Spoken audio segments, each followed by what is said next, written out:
গন্ধ? গন্ধ না মা, ঘ্রাণ। এটা হচ্ছে শুটকির ঘ্রাণ। আরে তুই শুটকি খাওয়া শিখলি কবে থেকে? আর বলো না মা, সাগরটা ক্যাম্পাসে শুটকি খেয়ে খেয়ে অভ্যাস করে ফেলেছে, তাই সাগরের জন্য একটু রান্না শিখছি। ভালো হয়েছে বলো, শ্বশুর বাড়ি গিয়ে আর কষ্ট করতে হবে না, একটু প্র্যাকটিস করে নিচ্ছি। আচ্ছা লিনসা, মায়ের সামনে বয়ফ্রেন্ডের নাম এরকম বারবার বলতে তোর লজ্জা লাগে না? सॉरी मैम, एकदम ना। प्यार किया तो डरना क्या, कोई चोरी नहीं किया ना। নির্লজ্জ বেহায়া।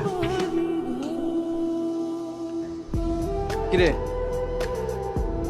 ভাবি ফোন দিছে?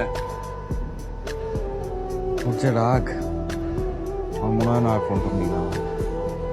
আরে দিবে দিবে।